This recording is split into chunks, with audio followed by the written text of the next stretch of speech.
Big boss season 8 లో మొదటి రోజే గొడవలు స్టార్ట్ అయ్యాయి. నిఖిల్ కి యూట్యూబర్ కి మధ్యన గొడవలు స్టార్ట్ అయ్యాయి. నన్ను ఎందుకు నామినేట్ చేశావంటూ యూట్యూబర్ నిఖిల్ నిలదీశాడు. బిగ్ బాస్ లో నామినేషన్స్ రోజు చాలా పెద్ద ఇష్యూ అయింది, కానీ ప్రోమోలో చిన్నగా చూపించారు. బిగ్ బాస్ గ్రాండ్ లాంచింగ్ కన్నా చాలా మంది నామినేషన్స్ ఎపిసోడ్ కోసం చాలా మంది కళ్ళు కాయలు కచ్చలు ఎదురు చూస్తూ ఉంటారు. ఎందుకంటే మొదటి రోజు నామినేషన్స్ ఎపిసోడ్ లెక్కే వేరు, చూసేవారికి ఆ కిక్కే వేరు. దాదాపు బిగ్ బాస్ లోకి 14 మంది కంటెస్టెంట్స్ ఎంట్రీ ఇచ్చారు. కంటెస్టెంట్స్ ఎవరికి కూడా ఇమ్యూనిటీ లేదు, ఎవరికి రేషన్ లేదు, అంతా లిమిట్లెస్.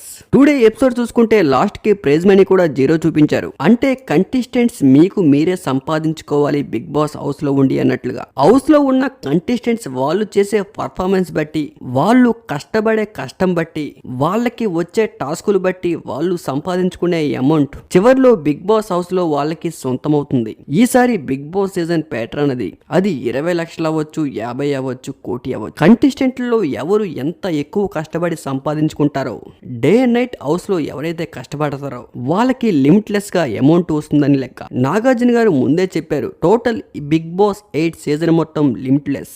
ఎవరికి ఇమ్యూనిటీ ఉండదు, ఎవరు ఎప్పుడు బయటికి వెళ్తారో వాళ్ళకే తెలియదు. మొత్తానికి చూసుకుంటే బిగ్ బాస్ హౌస్ లో ఫస్ట్ రోజే చాలా పెద్ద గొడవలు స్టార్ట్ అయ్యాయి. నామినేషన్స్ లో చిన్న చిన్న ఇష్యూస్ కూడా అప్పుడే మొదలైపోయాయి. మరిన్ని Big Boss latest interesting updates కోసం మన ఛానల్ని సబ్స్క్రైబ్ చేసుకోండి.